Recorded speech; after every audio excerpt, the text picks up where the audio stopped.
Alrighty, we might kick off there.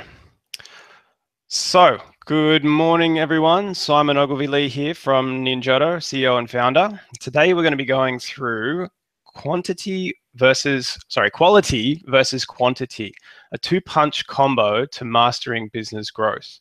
And in doing that, we're going to be having a special guest along with us, Nicole Balchin from R&R Accounting.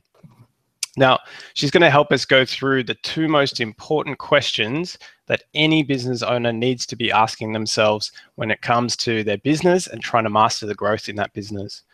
We're also going to go through some of the common mistakes that business owners make when it comes to their accounting and what they can do to make sure they don't make those mistakes.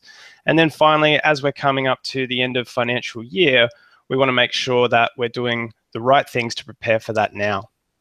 Now, Nicole brings energy and enthusiasm to every environment. She has been in the industry for 15 years. She's a CPA and registered tax accountant and has extensive experience in taxation with individuals, partnerships, companies, trusts, and even SMF super funds.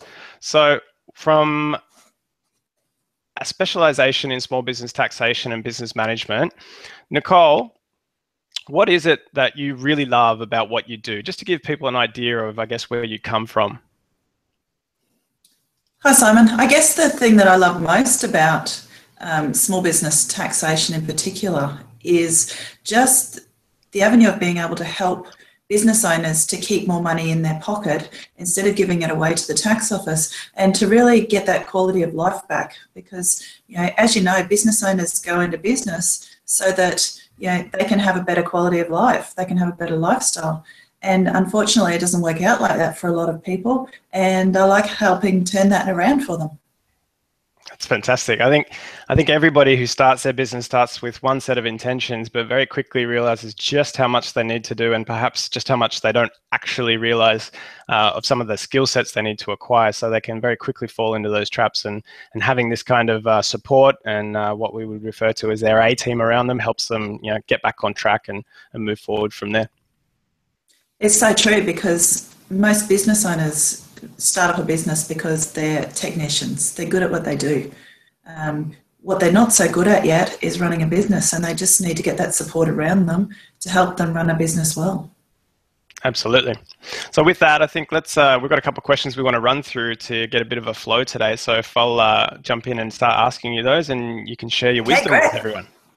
Awesome. So what are the benefits a small business owner gains from using an accountant and a bookkeeper, and what should they be looking for when it comes to choosing the right skill sets from an accountant and a bookkeeper's perspective? Okay, sure. So I guess from both a bookkeeper and an accountant's point of view, a small business owner, they need to have their numbers on track all the time. They need to be able to view those numbers really quickly. And unfortunately, we get so caught up in running our business that the numbers is one thing that tends to fall behind, and we don't take care of that until it comes time to do our BAS or do our end of year tax return, and it means that we're flying blind. So by having a good bookkeeper on your team, you're up to date all the time. As far as what to look for in an accountant and also in a bookkeeper, I guess one of the main things to look for is somebody that you feel like you can communicate with. Somebody that's got your best interests at heart, but also somebody that you feel you can sit down with and ask those questions of, but also somebody that you feel is going to have those difficult conversations with you as well, and not just tell you that everything's okay. And definitely around actually having some of that difficult information that perhaps the client doesn't want to hear but needs to hear, so that they can see what's perhaps lurking beneath the surface that really needs to come to attention, rather than, I think I hear a lot of people, they really only think about tax at the end of the financial year, and that's it. And at that point, they've got no time to be able to do anything and act strategically, right? Well, interestingly, most people consider it after the end of the financial year. Most people don't even consider it before the end of the financial year, unfortunately. And by that stage, there's very little even a great accountant can do for you at that stage. Absolutely. Okay. So I guess when people are setting up their businesses, they can be setting them up in a number of different forms. You've got your sole traders, your partnerships, companies, trusts. What do people need to be thinking about, and sort of when would they choose one over another? Okay, sure. Well, I guess to start with the end in mind. A lot of people start out, as a sole trader or as a partnership. To me, that's quite a short-sighted view. It's not really anticipating the fact that you're going to grow and that you're going to end up running a good quality, good sized business. If you have that intention from the start, you would be setting up a company or a trust rather than as a sole trader. Most people kind of go, well, I'm just going to start out as a sole trader until I grow. That creates just an enormous amount of difficulty in switching over from the sole trader to the company or trust, because obviously as you become a larger business, you really need to be operating as a company or a trust. The advantage of a trust over anything else is that it just gives you a lot of flexibility when it comes to, especially taxation and being able to distribute your income in the most tax efficient way. The benefit of a company is that it gives you a lot of protection. So if by chance, you do get sued or anything like that, all of your other assets are protected by that. The sole trader just leaves you completely exposed and leaves all of your assets exposed. So even your family home can be at risk if you're not structured correctly. Wow, really? It's a pretty scary thing, and it's something that a lot of business owners really have no idea. They go into business and they have no idea just how much they've put everything at risk just by not getting some good advice on how to get structured correctly in the first place. I think there's probably quite a few people that are in that situation where if they do start, especially as a sole trader, I think perhaps tradies are quite common in this area. You end up putting everything at risk, don't you? Everything that you've got your name in is all tied together in one basket. Yeah, it absolutely is. And having a corporate structure, so a company or a trust, it's really like an insurance policy for all of your assets against your business. So you wouldn't be driving around in a car without insurance. You wouldn't own a home without insurance. So why in the world would you be operating a business and putting your home at risk? Definitely. It's a crazy risk to think about it. But I guess when you get into business, you're thinking about certain things first and not everything comes up on your radar. So great to have that now come up. If you haven't been thinking about it, everyone, make sure that you start seeking that advice and make sure whatever situation you do have already set up is the correct one for your circumstances. All right. Yeah, in a lot of cases, Simon, it's just lack of knowledge. Most people, if they just get the heads up on what they need, it's pretty quick and simple to put it all into place, but you just need that knowledge. Yep. I know a couple of years ago when we started having that kind of advice around us from a financial planner's perspective, from an accounting and bookkeeping perspective, it opened up a whole world of information that we didn't even know about, personally in our lives. And that's just been transformational to be able to have that, know that someone's got your back, to know of the things that you don't need to be thinking about day to day. And that's what you're paying for the advice, isn't it? Absolutely. All right, moving on. The all-important one, we start businesses to make money. So should people be paying themselves a salary, or can they just draw money out of the business sort of ad hoc when they need? What's the best way to go about it? Okay, sure. There is no right or wrong answer to this, to be honest with you. One of the biggest dangers, though, is to be taking too much money. It's a good thing to be paying yourself a salary and acknowledging the fact that you should be paying yourself first. However, a lot of business owners I see, they're just drawing money out of their business, hand over fist. And what they end up with is, cash flow problems in their business, and it's because they're taking too much money out themselves. And so how can people sort of start to perhaps think about what's an appropriate amount and what's not, and why might, I guess when you sort of look at that monthly snapshot, or you've sort of got it in your head, you're running, you go, I know this much is coming in. You think of a few things that are going out, but what are some of the, I guess, nasty surprises that people end up with that cause them to have those cash flow problems by taking too much out? Okay, sure. One of them is that they're not actually aware of the total figure they're taking out. So A lot of people use their business bank account like their own personal bank account, and they just keep on drawing money out of it, and it seems like a never-ending flow sometimes. But then when the bills start pouring in, they've got no money to pay those bills. So it's just like a financial management and not keeping on top of those numbers to start with. So a good way to go about that is to do an analysis, work out, exactly what wage you do need to draw from your business, and set that amount up to be coming out all of the time. The other thing is that whatever amount that is that you're drawing out, whether it's as drawings or whether it's as wages, you have to realise that at some point you need to pay tax on that money. So you should be, even if you're not having to pay it to the ATO right now, because of, you might be taking it as drawings right now, you still have to realise that at some point you're going to have to pay tax on it, so be putting that amount away for later. Wow, okay. So just on that, I think that's going to lead well into our next point. I just want to point out to the attendees and the viewers today, if you've got any questions about this whole topic, what we're covering, any that pop up for yourself, just pop over to the right-hand side and you'll see the chat box. You can type your questions in there. We'll come back to them periodically. We'll come back to them at the end as well. If you're having any trouble with the resolution in the webinar, if it's a little bit fuzzy, one method you can try is to make sure you've got anything else that's going to be using the internet, such as Outlook or Dropbox or anything like that, closed off. There's also down in the bottom right-hand side of the screen a little link to YouTube. And if you're unable to get a clear, if it's a little bit hard to watch through the actual webinar here, click on that YouTube icon and watch it on YouTube. And you can actually look in the bottom right of the YouTube video for a settings cog and actually set full HD. So if you're having any troubles, but we'll be here with questions anytime.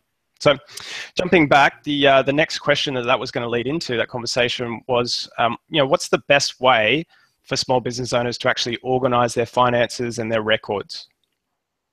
Okay, sure. So obviously most businesses, require some sort of an accounting package. One of my favourite ones is Xero, just because of the ease of use of it. It's quite easy for business owners to understand what's going on. Your bookkeeper can also be logging in from their location and doing whatever they need to. The other thing is that Xero logs in with a few other add-ons like Receipt Bank. So you can actually just have all of your receipts, they can be scanned and go straight into your accounting system. And that just makes it easy for business owners that are busy running their business to not to have to be, filing everything all the time, keeping track of all their expenses, etc. Absolutely. We love Xero over here at Ninjodo. We use it in all of our companies as well. And we made sure that we integrate very, very well with that, just to make sure that, the business owners get the information that they need. The invoice goes into Xero, and then their accountant, their bookkeeper can really help them get more out of it from there. But just this is all about allowing the business owner to be freed up and do what they need to do best in the business, so they're not getting distracted with stuff like this, running, the background stuff that needs to be done. Mm-hmm. That's exactly right. You need to focus on running your business. You need to focus on doing what you do well. And in most cases, that's not bookkeeping. So don't get bogged down in having to do it all the time. Don't get bogged down in having, to spend time on an admin system. Get rid of all those things, automate what you can, and get on with doing what's important. And I'm pretty sure Xero is quite good at that in having automatic rules set up for reconciliations to make that faster. So even if the business owner is perhaps doing the bookkeeping and having the accountant check in periodically to make sure everything's on track for their month end, their quarter end, that type of stuff, that type of a tool can really start to free up time and I guess the headaches that came with accounting for many, many, many decades. Well, that's exactly right.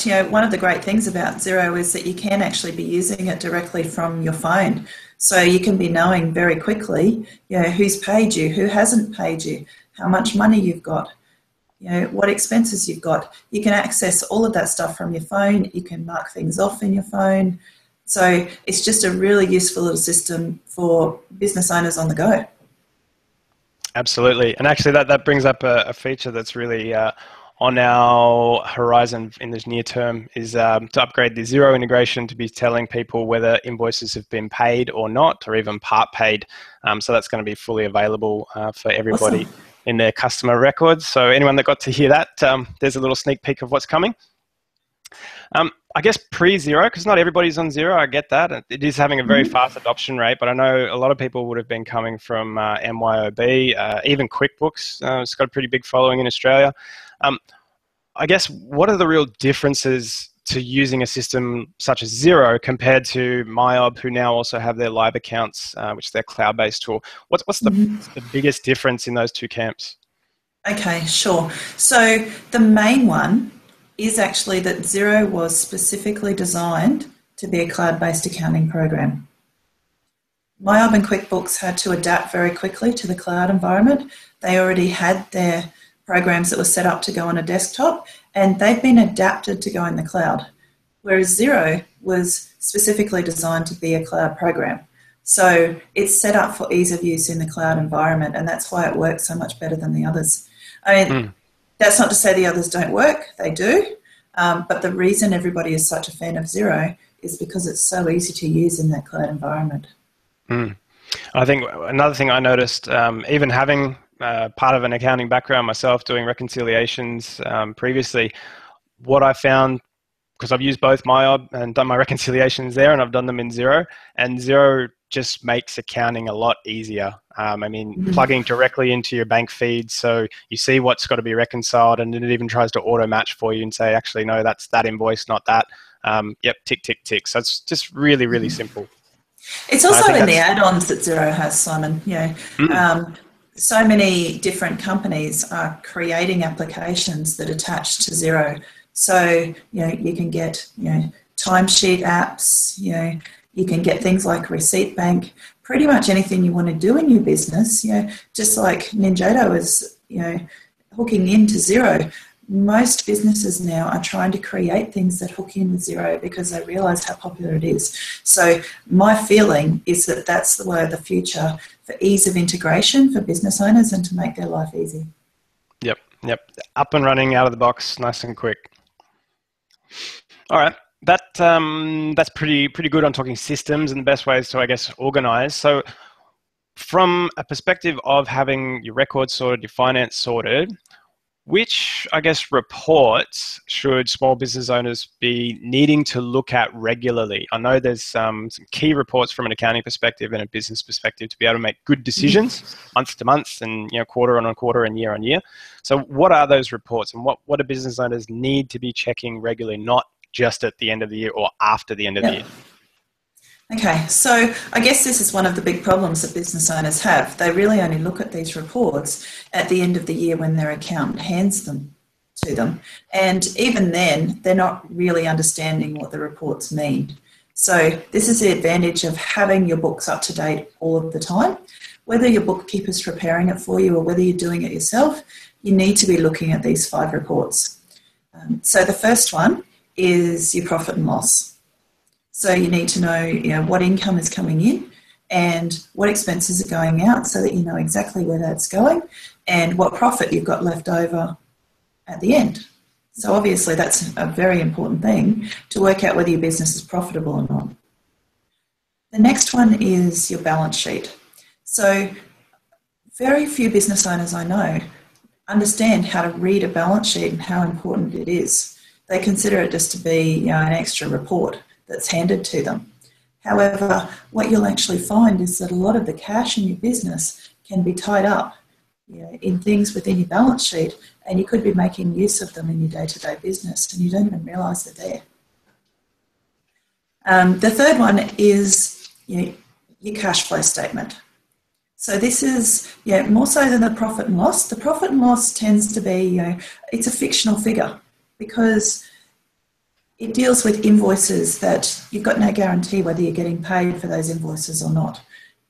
You've got expenses there that are fictional figures, depreciation, which is a fictional figure.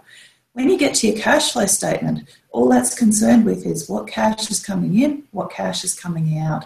And that's a really important concept for a business owner.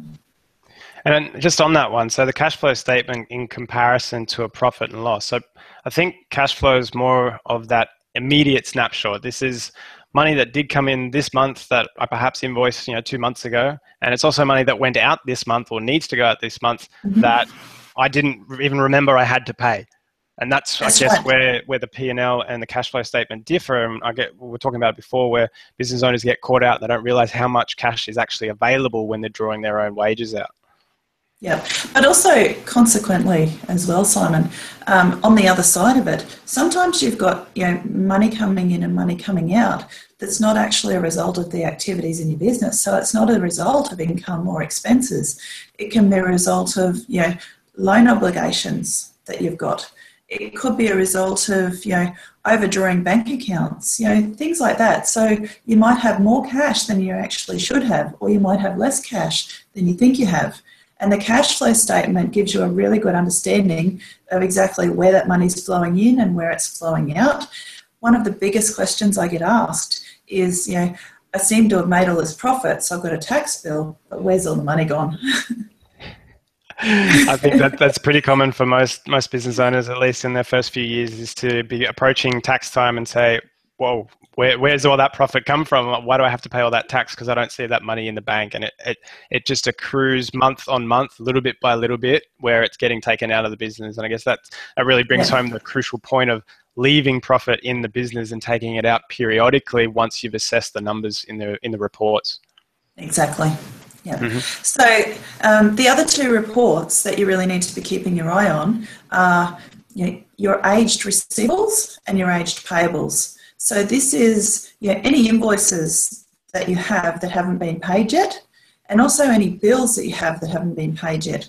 So you need to be keeping your eye on those, making sure that neither of those are increasing too much, because obviously you don't want to have too much money outstanding to you that you haven't collected yet. So you need to be making sure you're on top of all of those receivables all the time, but also making sure that you're not accruing too much debt by having bills outstanding that you haven't paid yet either. Yep. Yeah, and that's one of those places where business owners can let it get away from them, is the aged receivables. So the money that, I guess, the amounts of money that people owe them that they're not collecting on, they're not making those calls to ask for invoices to be processed, maybe through fear or just too busy with other things. So when when a cash crunch comes and they realize, wow, I actually need a bit more money in the bank to A, be able to draw my own wage, or B, actually pay what I've got to pay, that's probably a really good first place for people to go and look, isn't it? It is. Look, I see this all the time. People are leaving cash in other people's pockets. A lot of people, that aren't collecting their receivables, that's money they should have in their bank account. And instead, they're not chasing those receivables, on a regular basis. So they've left that money in someone else's pocket. And the longer you leave it without chasing it, the harder it becomes to get. Some people are just waiting for an invitation to pay your bill. And some people just need a reminder that they haven't paid it. They've got that much going on in their own business. It's, oh, yes, I forgot I hadn't paid that one. Sorry, I'll do it straight away. Yeah. The people that have a really good system of following up any outstanding invoices, they just have such better cash flow and so much less of an issue with bad debts because they're on top of it all the time. And it becomes a habit in their business, and all of their customers know that there is an expectation on them that they will pay their bill in a timely manner. So when it comes to them prioritising who gets paid, they'll often prioritise you first if they know they're going to get a phone call. And I just remembered we were actually speaking about this a couple of weeks ago with the domino of supply chain and paying invoices that's so prevalent in small business, where you've got to pay somebody. Somebody's supposed to pay you. You ask for that. They're waiting on a payment from somebody else, and it just keeps going back the line. And if the guy up the end had just pay the damn invoice, 20 businesses would be solved, wouldn't they? All the cash would flow through everyone's bank accounts, and the invoices could get processed. This is so true. How often do you see that? But you know what? At the same time, it starts with each and every one of us in paying our own bills on time. Because if we're not paying our own bills on time, we're creating that issue for the next business as well. I hear it all the time that people are complaining about their bills not getting paid, but at the same time, they're not paying other bills on time either. So definitely, personal responsibility here. Absolutely. You don't know how many businesses after you are waiting for that same chain to occur. Yeah.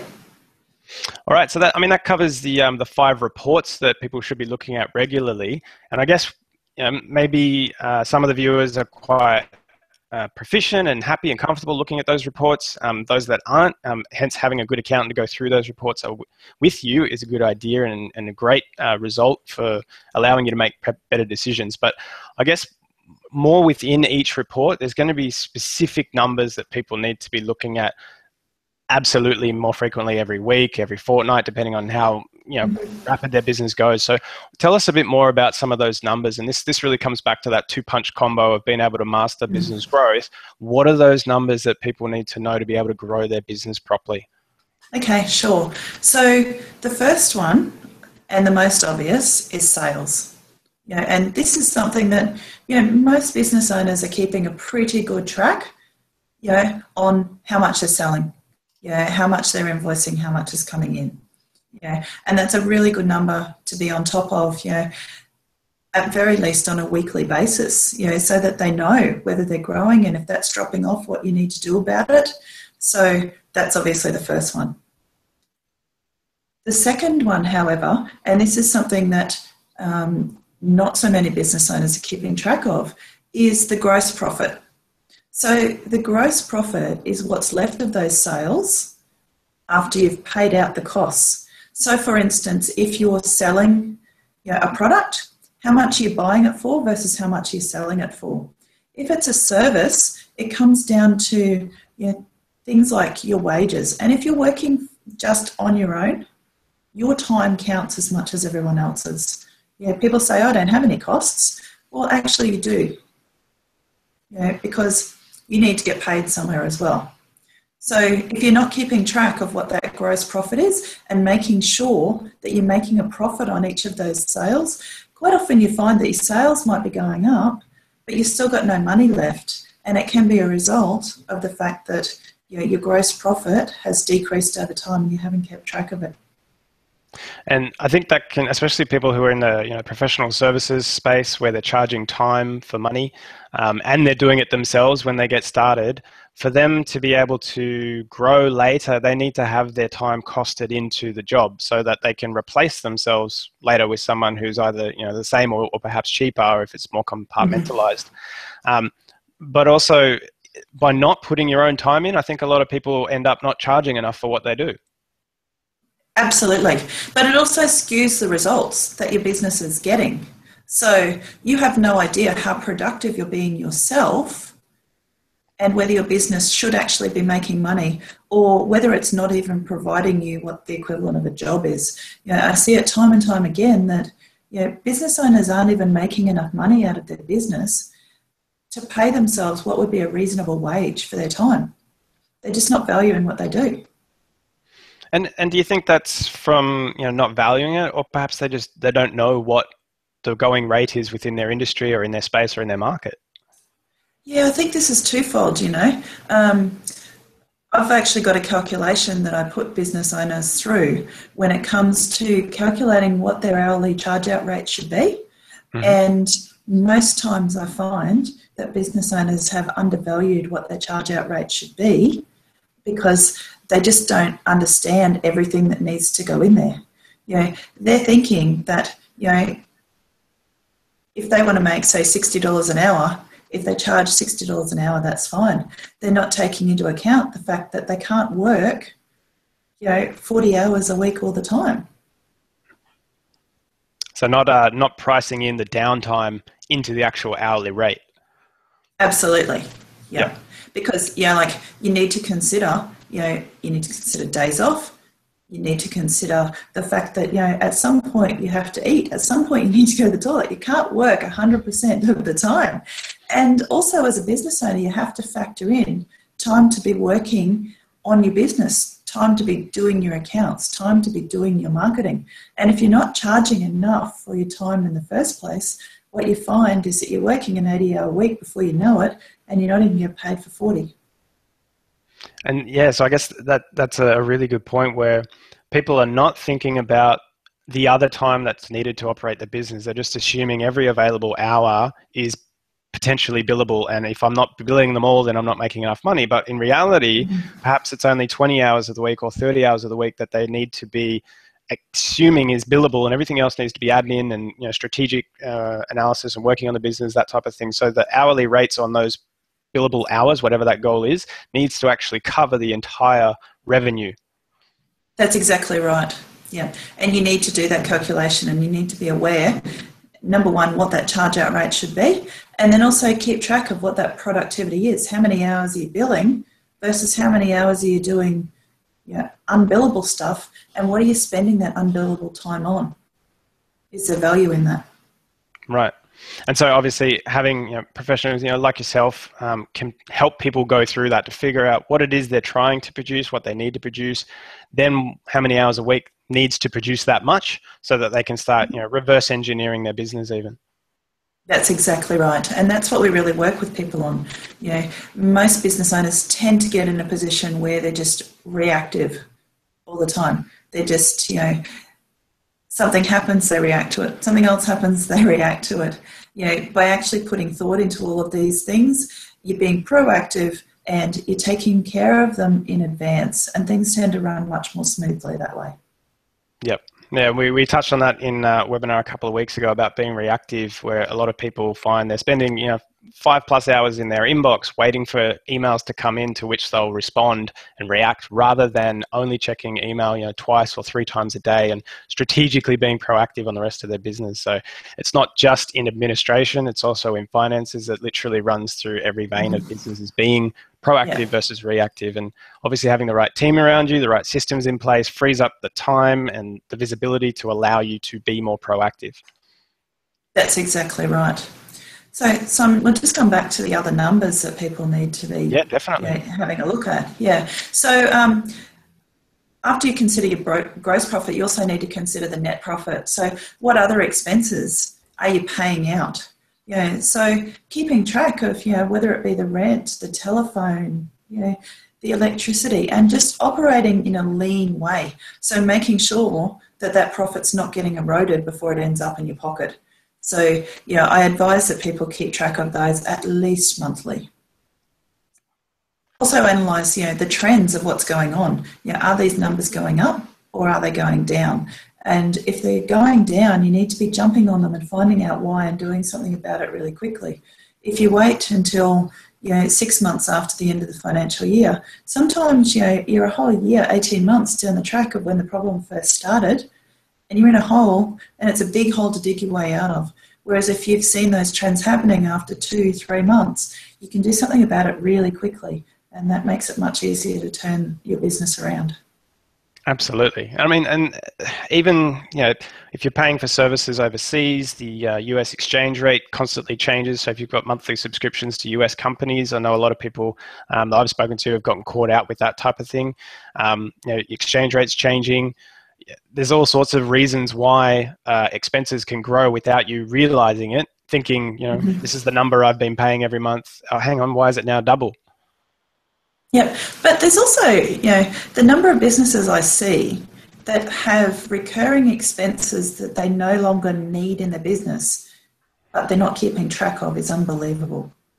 Maybe it's, like an extra phone account, that you're not actually using anymore, but you haven't actually cancelled it. It could be a subscription that you haven't logged into for the last 6 months, but you've been paying $100 a month for it. For the last 6 months. It's amazing when people start really drilling down into these expenses, how quickly you can get your money back. Yeah, and just free up a little bit of extra cash, because every dollar saved is straight to the bottom line, isn't it? It absolutely is, yeah. So that's why, the net profit is so important to be keeping track of as well. Yep. So periodically doing a little bit of a cost analysis and seeing what can be stripped out and consolidated. Absolutely. And the other 2 figures also are your debtors and your creditors. So once again, just making sure that they're not rising, what the trend is in them. So making sure that that trend is either staying constant or going down, if anything. If you find that it's gradually rising, then you really need to get on top of it early, because if you don't, as I said, if you wait 12, 18 months before you do something about it, your business can be having serious cash flow issues, and it's not because of profit, it's just because you've been leaving that cash in somebody else's pocket. And I guess on that, so we're perhaps people are having that number get a little bit bigger, or perhaps they're running a larger business and there's just a lot of work in that. I mean, I know Xero's got automatic reminders for overdue invoices, so that's something simple that can be set up. If you don't have that or don't want to set that up, you can just use email templates and fire that off quickly. Even if you're of a considerable size, people can put either internal or external people in charge of that pure function, right? Yep, that's exactly right. There's also something as simple as direct debit facilities, so you can be collecting that money every month without you even needing to do anything about it. Having credit card facilities so that people can pay you instantly instead of relying on having to send an invoice and then get them to pay into your account. There's so many options out there. Just get a bit creative, put a bit of thought into how you can get paid quicker, and it's amazing what you can create in your business. Just on that, I mean, accepting payments via credit card, it is now a lot more common that a business can pay with a credit card, right? I know a lot of people say, no, we only pay invoices. We don't have credit, Visa, MasterCard facilities, but that's actually pretty common. Every bank account now has a card associated with it when you open it. So businesses do have that capability, right? That's right, particularly small businesses. When it gets to really large businesses, they might need to get approval and those sorts of things for it to happen. They might have a dedicated expense, paying department. But when it comes to small businesses that you're dealing with, most of them can quite easily pay you on the spot. The question is, are you asking them to? Exactly. And then that was something also of payment in advance for services and products. People think that 30-day terms used to be the norm, but it's not anymore. And you shouldn't still be running your business that way because small businesses can't afford to bankroll other businesses for 60 and 90 days. It's just too much. Yeah, that's right. It's becoming far more common to, if you've got a large service you're offering, a large product, be asking for a decent quality percentage up front before you even start. Be asking for payment on completion, not even giving them 14, 30 days at all. It's just become the norm in business. There's no reason why you need to be waiting for payment. And the easier you make it for somebody to pay, the more you start asking for that cash, the better your cash flow is going to be. It's really a matter of the business owner getting over that hiccup themselves than anything else. Because everyone else is doing it, so why aren't you? So often it's the case that it's the business owner's mentality and psychology of what's acceptable and what they can and can't do that really is the thing that limits the business. It's not what is the norm, it's what do you believe is the norm, and that's how you tend to operate, isn't it? So true. Absolutely true. All right, we should sort of move on. So, I mean, there's those 5 numbers, total sales, the gross profit, the net profit, receivables and debtors. Is that it? That's right. All right. So how frequently do people need to actually check these numbers? Okay. So at absolute minimum, you should be checking them once a month. You should be getting good quality reports from your bookkeeper or yourself. Have your numbers up to date by the 7th of every month, and you should be checking those numbers every month. As your business is growing, you need to be checking them even more frequently because a growing business, number one, it can get out of hand very quickly, but number two, growing a business comes with cash flow challenges. You need to be able to fund a business growth, whether that be through having to buy materials, buying products, paying wages. When a business is in that growth phase, it does present cash flow challenges, so you need to be on top of those numbers every week. Absolutely. So, I mean, we're touching on it now, growing the business and having cash flow challenges.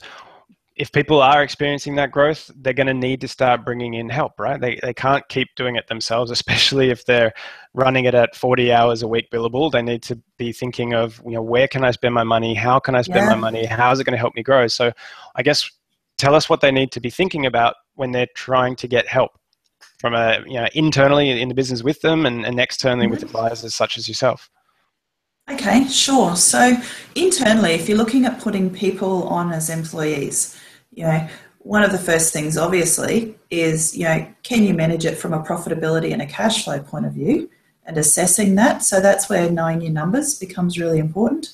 Then you need to consider, you also need to be able to manage taking your tax out of those wages, and that can become a serious cash flow issue for some people if they're not putting that tax aside all the time. You need to consider that there's an extra 9.5% super on top of those wages that you need to be saving as well. You need to consider things like workers' compensation. There's a lot of things to consider outside of just the wage that you're paying your employee. And so, yeah, exactly. If no money is there in the bank, the ability or even the thought of being able to bring someone in is just so far remote.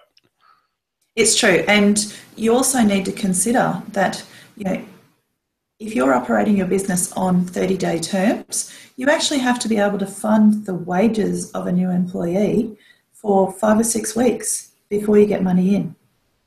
Time for them to do the work plus time to get it in. And that's assuming they're productive from day one, which sometimes it can take a month or two before they're productive.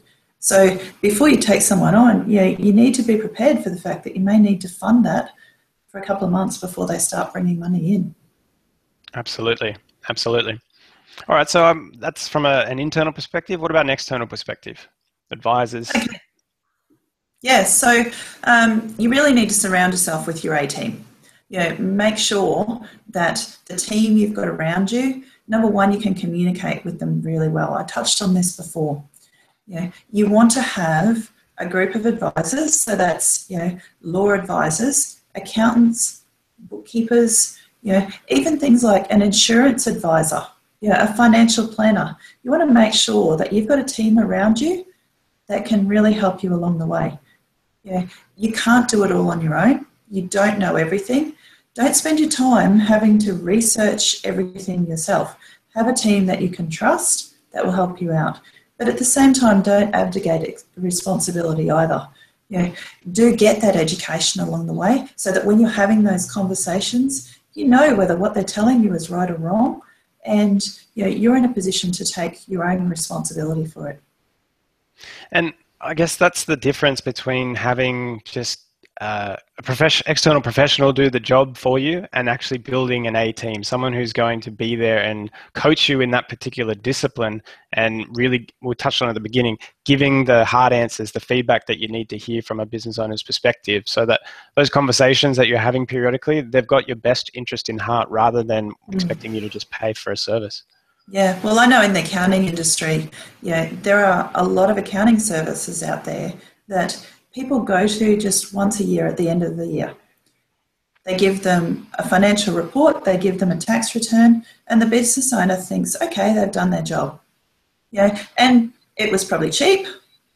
They got those reports they needed, but did you get any value out of it? Do you feel that you know more than you did before? Do you feel like you know what's going on in your business before? Do you feel like you can trust that person to give you the heads up if anything changes so that you can be ready for it? That relationship is so important. And it comes back to, is that professional worth their weight in gold? Anyone that I feel is going to be saving anything you've paid them and then some. Oh, absolutely. It doesn't matter how much you're paying somebody as long as you're getting more value. And that A-team that you've got around you, you should be feeling like they are saving you way more than they're costing you.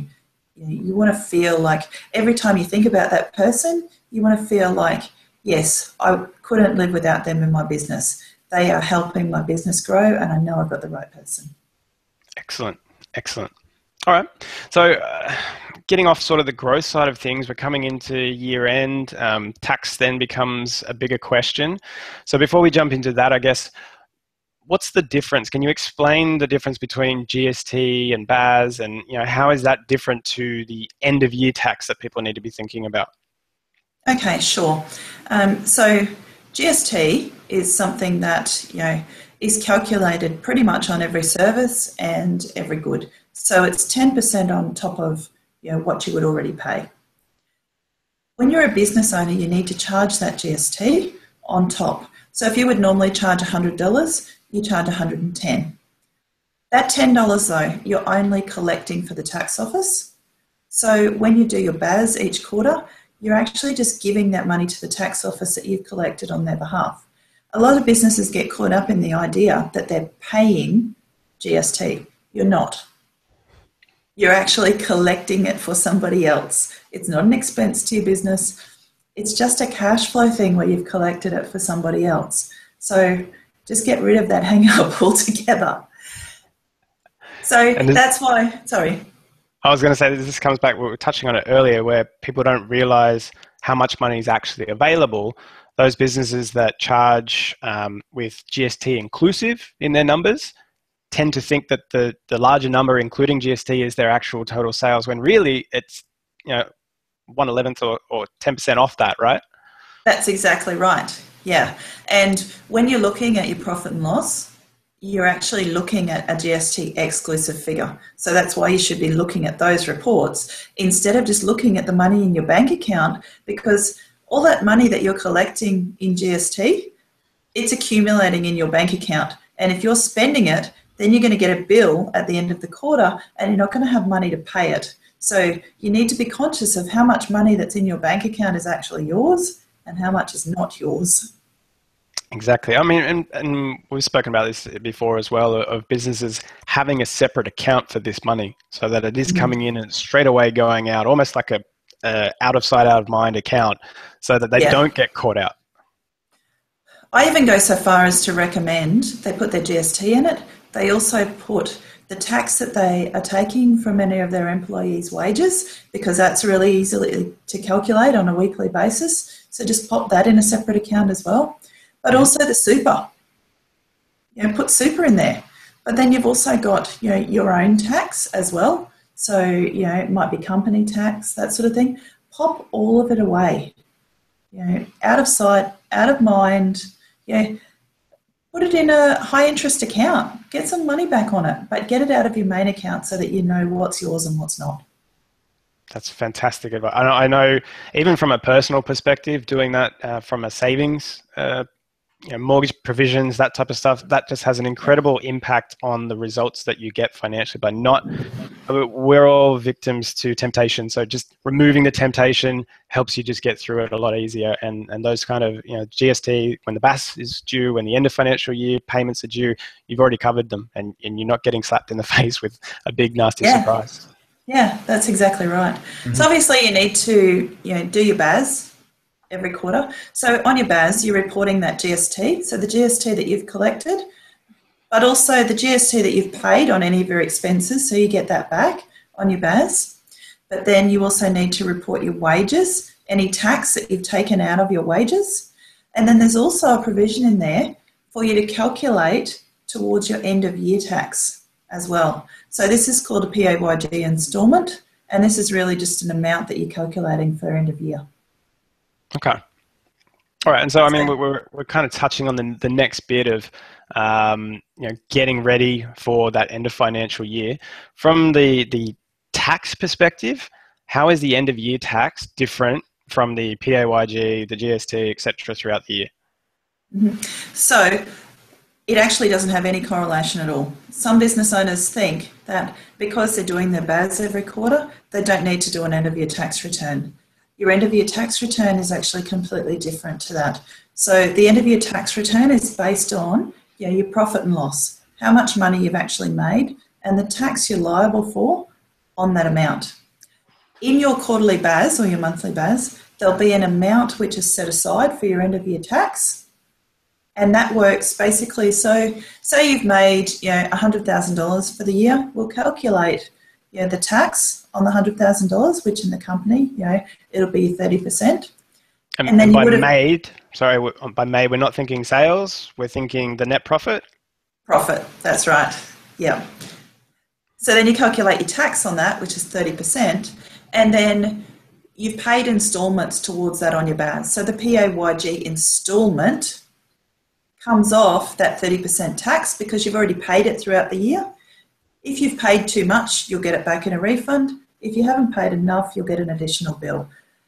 If you're paying an additional bill, what that really means is that you've had growth in your profit throughout the year. So that's actually a good thing.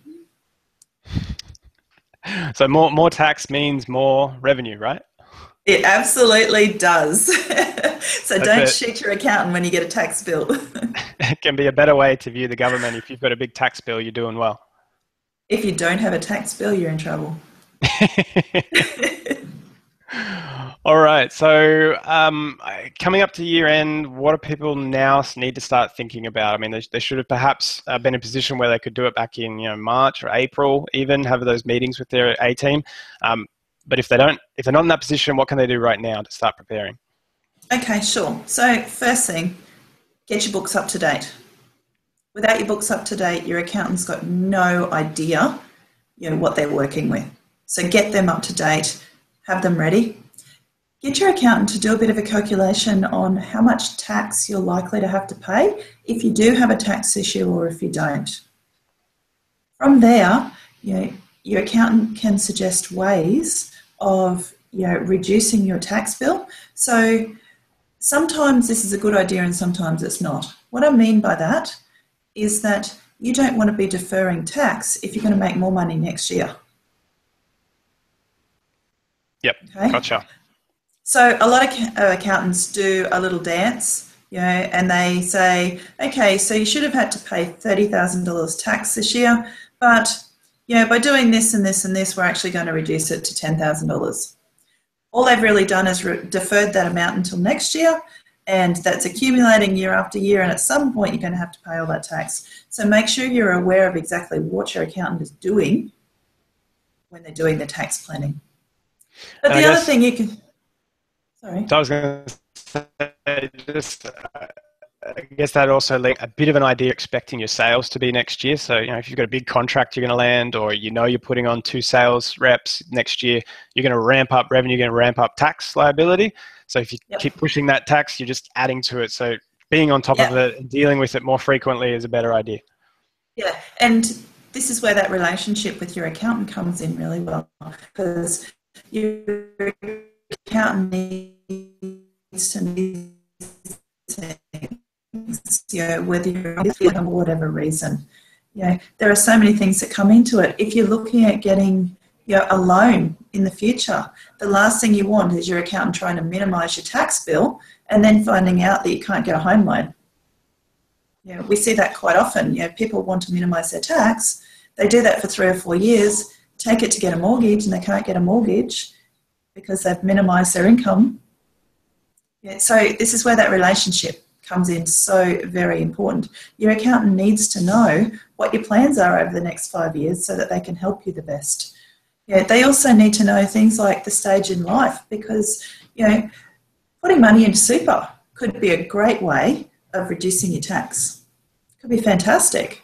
But if you're not at that stage in life and you need those funds in your life and in your business, then that's not a good option. So this is where you need to be having a good discussion with your accountant about what your financial position is and what your goals are, because minimising your tax bill is not necessarily your most important goal.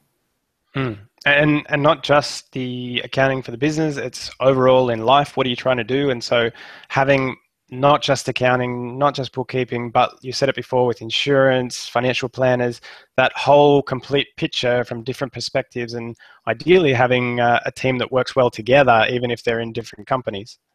That's exactly right. They need to be able to communicate with each other. Basically, you're the head of the board. They're your board of directors. You need to be getting advice from them, but you need to be having them communicate together to achieve the overall result you're looking for. And actually, that's a really interesting point.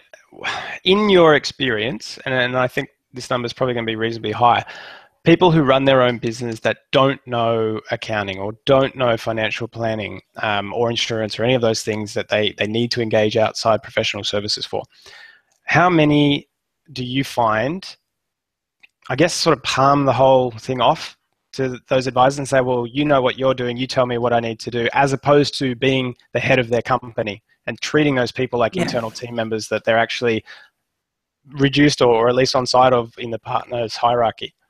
Yeah. So this is where we get into, and we call it abdicating your responsibility. They just walk in, they dump their stuff, They want you to produce a result at the end and don't want to be involved in what's going on in between. How can you possibly hope to get a good result for your business, for your life, if you're not the one that's actually leading the team? Yeah, you need to be the one in control.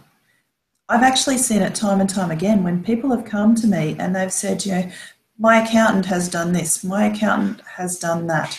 Whereas if you actually had some concept of what your accountant was doing, you wouldn't be in this position in the first place. So get yourself educated, have those important conversations with whoever your advisor is. If it's a financial planner, get them to explain to you what they're doing and, more importantly, why they're doing it, and see if that fits in to what your goals are. Take control of your life. Well said, well said.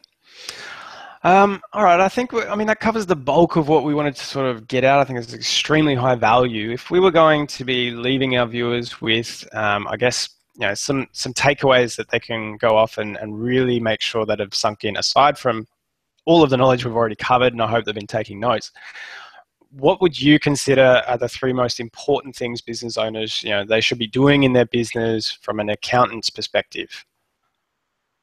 Okay, sure. So obviously, know your numbers, know what they mean. But know what they mean. So not just get the report, but know what those numbers mean to you. Okay, and make sure that your accountant explains that if you don't know what that means. Yep. Get proactive. Stop taking a back seat. Stop allowing business to happen to you, and take control of that business. And number 3, create good relationships. Relationships are the key. Relationships with your bookkeeper, relationships with your accountant, relationships with all your advisors, relationships with your suppliers. Relationships are the key to business. Wow. All right, so relationships, know the numbers, know what they mean. Number 3? I would say that was probably the 3. So, number 1, have your numbers up to date and know what they are. But number 2, know what they mean. Excellent. Perfect. I love it. All right, if you were going to give, I guess, that last little gold nugget, so what's a pro tip that you can give small business owners?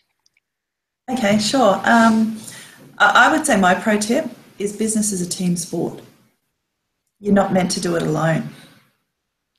And if you're feeling alone right now, you're not doing it right. Surround yourself with people that know what you're going through and can help you. Fantastic. And then, I know you're quite active in the community up here on the Gold Coast. What are some ways that people can go and start getting out of that alone phase and dealing with other people and interacting? Yeah, so there's plenty of business communities around the Gold Coast. Get yourself out in them. Start meeting other business owners. Go to networking groups. You don't have to go to a networking group just to get business. You can go to these events in order to meet contacts of other business owners that are going through the same thing you are.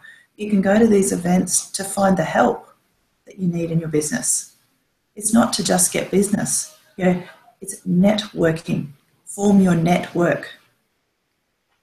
And I think definitely people would assume that networking means I'm off to try and get leads for my business, but it's a fantastic point. It's not always about developing a financial relationship. Sometimes it can be from a support relationship or an information or just getting out there and getting out of your house, especially if you work from home.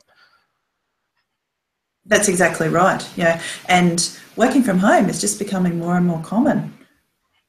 So get yourself out there. Meet some other business owners. And even if you're not doing it physically, you can meet these people online as well. There's plenty of communities, on things like Facebook for you to get to know people as well that are going through the same challenge as you are, where you can be, bouncing ideas off all the time and realising that your challenge is not unique. How often do we see it, Simon, that business owners feel like, their challenge is unique, but most of these challenges, all business owners experience them just in different ways. and other business owners in completely different industries can often help you with that challenge you're experiencing. Mm. And jumping on Facebook, doing search for small business groups and adding the area that you're from can give you a great one. I know we're both in a couple of groups, and it's literally full of people just asking questions all days, and plenty of people jumping in to give their expertise, their answers, any problems people are stuck on. They can move forward and not feel like it's a week or 2 weeks before they can talk to someone that can give them an answer. Meetup.com is another great place to find specific groups in your areas. So try that one, meetup.com, Facebook. I guess we're touching up on an hour now, so we should probably wrap up. I guess with everything that you've gone through today, it's been super, super high value. Thank you so much for coming in and speaking to our viewers. If people want to get in touch with you, or if they want to sort of explore working with you, what's the best way for that to happen? Okay, sure. Look, probably get in touch through my website. So my website is my business name, R&R Accounting, which I'm pretty sure you've got a link to that you can send people through. I'm also happy to do a quick chat, 30-minute consultation with any of your viewers, just so that they can ask those questions and how they apply to their own business. Because I know sometimes you just get so much information and you're left sitting there going, well, that's great, but I don't understand how that applies to me. I've still got questions. So if you're in that situation, jump on, have a chat with me and just see what comes of it. That's fantastic. I think we've got that link, so we'll send that around to everyone who was on the webinar today. Make sure that they can get in touch with you, but also book in for that 30-minute consultation if that's something they're interested in. Yeah. All right. Well, thank you, Nicole. We'll just do a quick double check and make sure no questions have come through. I think we're good. People are just jam-packed downloading the knowledge today. If you've got any more questions that pop up, we'll send out the link. You can fire them through to Nicole. She's going to be the best one to answer those. Thank you very much, Nicole. Thank you very, very, very much. Great to have you on board, and look forward to next time. Awesome. Thanks, Simon. All right, everyone. Bye for now. We'll see you soon.